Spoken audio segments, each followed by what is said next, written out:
네, 안녕하십니까. 한그루 대표 김대용입니다. 예, 한그루신문 송태현 주필입니다. 네, 오늘 이 시간에는 저희 복음면이죠. 복음면. 예. 성경을 통해 배우는 리더십에 대해서, 특히 모세라는 인물을 통해서 저희가 배울 수 있는 리더십이 어떤 건가 함께 좀 나누고자 합니다. 이 글은 저희 우리 강길수 목사님께서 글을 올려주셨는데요. 예. 우리 목사님 잘 아시는 그렇죠. 그 신학대학원 종신 예. 동기이고요. 또 뭐 제 친구고 나이도 같고요. 지금 또 그렇습니다. 목회하고 계시고. 지금 이제 부평 동북교회에서 다니고 계시죠. 예. 네, 근데 이제 오늘 우리 강길수 목사님께서 얘기하는 이 핵심은 모세의 어떤 리더십 중에 온유함에 대해서 예. 정의를 하신 것 같아요. 예. 그 온유함이라는 단어가 참 오해가 많잖아요. 그 온유함을 물에 숯한 듯, 술에 물 탄 듯 이렇게 생각하는 경우가 참 많지 않습니까? 좀 나약하다라는 예, 예. 이미지로 사실 있어요. 그런 것 같아요. 예, 그래서 지도자는 좀 강해야 된다. 강해야 되는데 카리스마가 있어요. 예, 있어야 된다. 지금도 뭐 그런 경향이 있어요. 대통령 후보자들 중에 막 강한 사람을 선호하는 경향이 있지 않습니까? 그러나 이제 강길수 우리 목사님께서는 다른 면을 보고 있는 거죠. 그 어떤 지도자는 온유해야 된다. 근데 말하고 있는 거죠. 네, 의미가 또 이제 목사님이시니까 성경이 얘기하는 온유함에 대해서 의미를 부여하고 계십니다. 그렇죠. 그 온유함이라고 하는 것이 술에 물 탄 듯 물에 숯 탄 것이 아니고 네, 다른 개념이다. 라는 것이죠. 그 개념을 한번 우리가 한번 네. 살펴봤으면 좋겠습니다. 대표님 여기 민수기 성경에 보면 민수기라는 이제 성경책이 있는데요. 민수기 12장 3절의 말씀 중에 이런 말씀이 있습니다. 모세는 세상의 그 누구보다도 겸손한 사람이었다. 자, 모세는 겸손하다. 이 겸손이라는 단어가 우리가 지금 나누고자 하는 온유함의 의미라고 이렇게 얘기하세요. 이 겸손이라는 단어를 많은 분들이 오해를 합니다. 이 겸손이라는 단어라는 거 하는 것은 전제가 기준이 하나님이죠. 네. 기독교인 입장에서 보니까 또는 이제 기독교인 입장에서 쓴 복음면이 있으니까요. 그렇죠. 기준이 하나님이세요. 그러니까 이 겸손은 뭐냐면 어떤 모든 일, 우리가 지금 어떤 일을 성과를 낸다든가 성취를 했다든가 그랬을 때 그 결과는 많은 사람들이 내가 했다고 생각하지 않습니까?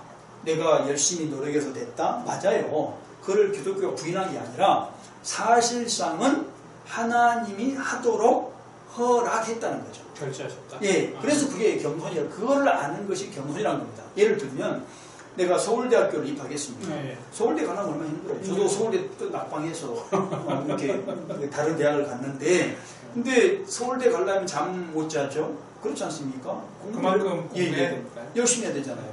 근데 서울대를 입학했어요. 근데 대부분의 사람이 뭐라고 말해요? 내가 잠 못 자고 열심히 공부해서 서울대 입학했다. 맞아요. 맞는데 겸손은 뭐냐면 하나님이 내가 공부할 수 있도록 건강을 주셨고 그렇죠. 내가 공부할 수 있도록 또 기회를 주셨고 그 다음에 머리를 주셨고 열정을 주셨다 라고 생각하고 말하는 것을 겸손이라고 한다는 겁니다. 쉽게 설명하면 바로 그것이 지도자의 리더십의 중요한 원리다 라고 하는 것이 지금 강길수 목사님의 어떤 생각이시고 하나의 어떤 그 원리로 제시한 것이죠. 그리고 또 그런 의미에서 이제 아주 재밌는 이야기를 좀 하셨습니다. 모세의 어떤 에피소드죠. 예. 모세가 이제 사실 이스라엘 민족을 애굽에서 이렇게 출애굽시키면서 정말 이 민족의 지도자로서 하나님께서 약속하신 땅으로 백성들을 인도하게 되죠. 그렇죠. 이제 거기에서 이제 루스 여자를 취하게 돼요. 예. 그거에 대해서 누이죠. 예. 또 형이죠. 예. 모세를 공격하지 않습니까? 예. 근데 그 이면에는 사실 그 어떤 구스 여인을 취하는 것이 문제가 아니라 보니까 질투를 한 것 같아요. 그의 리더십에 대해서. 왜냐하면 하나님께서 이 모세라는 인물, 특히 이스라엘 백성들을 출애굽 구원시킬 때에는 모세뿐만이 아니라 아론과 미리암도 보냈다라고 언급을 하시는 장면이 있거든요. 예. 그러니까 모세 그리고 아론, 미리암도 같은 동급이다라고 생각할 수가 있는 것 같아요. 예. 근데 그거에 대해서 이제 모세를 추앙하다 보니까 백성들이 그 구스 여인을 추앙으로 그 이유를 들고 모세를 공격하게 됩니다. 예. 거기에 대해서 모세는 일절 반응을 않거든요. 예. 근데 그 이면에 어떤 모세의 마음의 이면에 어떤 생각이 있었냐? 우리 강길수 저기 목사님께서 말씀하신 바로는 하나님이 하신다. 그런 의미가 있었던 것 같아요. 예. 목사님 얘기하신 대로 예. 하나님께서 하신다. 그 부분은 하나님이 하시는 일이다. 그러니까 하나님의 주권에 대해서 인정하고 겸손하게 그것을 기다렸던 인물이 모세였고 그것이 그의 리더십이다. 예. 이렇게 얘기를 하시는 것 같아요. 예, 그러니까 아까 말씀드린 대로 겸손은 하나님을 기준으로 삼을 때 일어나는 현상이거든요. 그렇죠. 이제 이 강기수 목사님이 짚었던 그 부분, 우리 대표님께서 말씀하신 그 부분 충분히 제가 수용하고요. 예, 예. 한 가지는 이제 이 기사와 관련돼서 많은 해석들이 있는데 제가 좋아하는 해석이 하나 있어요. 예. 이 모세가 첫 번째 아내가 누구냐면 이드로의 딸 시보라지 않습니까?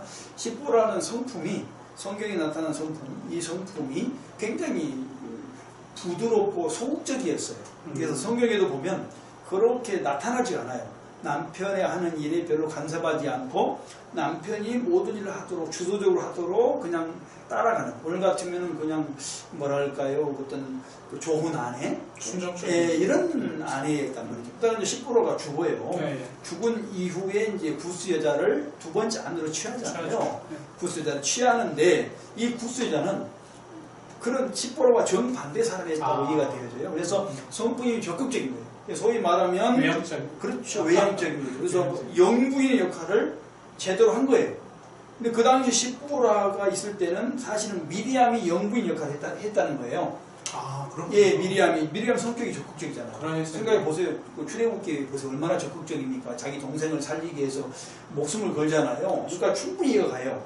그래 적극적인 여자에서 시보라 대신 영부인 역할을 하다가 갑자기 구스 여자가 들어와서 적극적인 영부인 역할을 하니까 여기에 대한 불만이 미리암의 그러한 그 대항이었다.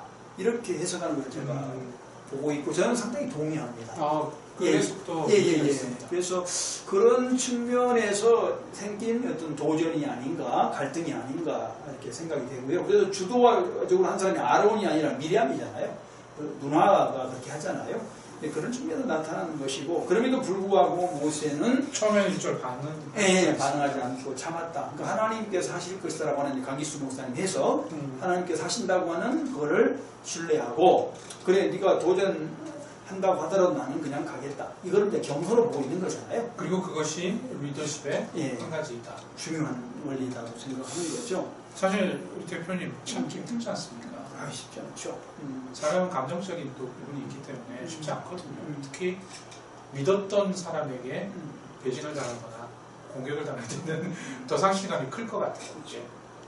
그러니까 지도자가, 저도 이제 지도자를 하고 여러 가지 분야에서 사람들을 많이 만나잖아요. 근데 가장 중요한 것이 그거더라고요. 저한테 물어본다면 정말 내 마음에 들지 않은 어떤 그 행동, 내 마음에 들지 않은 어떤 말, 이걸 했을 때 참을 수 있으면 지도자인 것 같아요. 이게. 그러니까 저도 이제 교회에서 저는 팀 목회를 하고 있으니까 목회자들이 많이 있고, 그 다음에 많은 일을 하다 보니까 많은 사람을 만나요.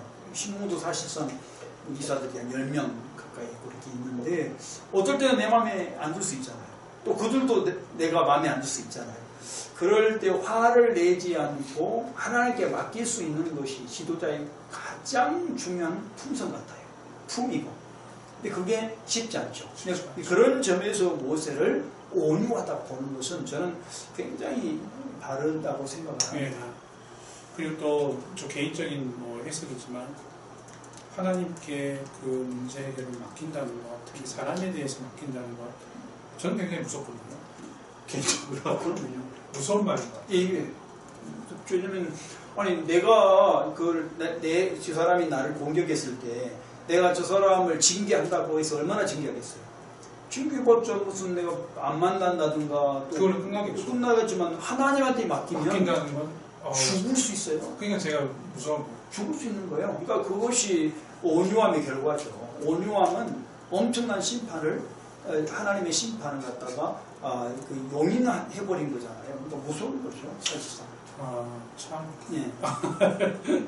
그래서 이제 그 리더십에 대해서 우리가 사실 우리 대표님께서 말씀하신 바대로 어떤 리더자로서 온유함의 덕망은 굉장히 중요한 문제이고 그것을 온전히 지키고 그 리더십 온유함을 가지고 말 그대로 진행을 할 때는 굉장한 힘과 영향력을 줄 수 있다.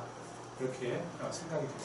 그렇죠. 뭐 다른 말일 수 있는데 사실 내년 3월 9일 대통령 투표가 우리한테 있는데 저는 이런 지도자가 나왔으면 좋겠어요. 되게 좀 갑질이 많은 그러니까요. 사회죠. 그러니까 그런 지도자, 그러니까 함부로 분노하거나 함부로 화를 내는 것은 지도자의 덕목이 아닙니다. 지도자로서는 자질이 없다고 봐요. 사실 그 성경에 보면 분노는 하나님이 딱 한 번만 인정했거든요. 이 사람이 분노할 경우 한 번만 인정했어요. 이거는 이제 그리고 그 외에는 절대로 분노를 해서는 안 된다. 지금 사람이 어떤 경우에 의분만 인정했어요. 의분이 뭐냐면 하나님 뜻에 따라서 살지 않은 사람에게 분노해야 된다는 겁니다. 이게 예수님이 보이셨죠. 그렇죠. 그러니까 예수님 분노하시잖아요. 기도의 소굴을 그렇죠. 기도의 소굴을 그러니까 하나님 뜻대로 살지 않을 때, 예를 들면 교회를 방해한다든지 예배를 방해한다든지 또는 뭐 잘못된 악한 행동을 방조한다든지 이런 경우는 분노해야죠. 예, 칼뱅도 이제 저항권이라고 하는 것을 말하지 않습니까? 칼뱅도 그 저항권을 말해서 어떤 예배를 방해한다든지 성경에 맞지 않는 원리를 교회에게 말한다. 이럴 때는 저항해야 된다고 말하잖아요. 그걸 의문이라고 해요. 의문. 우리 개인 관계도 마찬가지죠. 예를 들면은 우리 뭐 대표님하고 나온 그런 사이가 아니겠습니다만은 혹시나 내가 대표님에게 화를 낼 수 있는 경우 이런 경우예요. 대표님을 위해서 보니까 목사인데 이게 뭘 잘못해. 내가 너무 사랑하기 때문에 화를 낼 수 있잖아요. 그거 의문이에요. 근데 괜히 내 마음이 안 들어서 화를 내는 경우가 있잖아요. 그건 안 된다.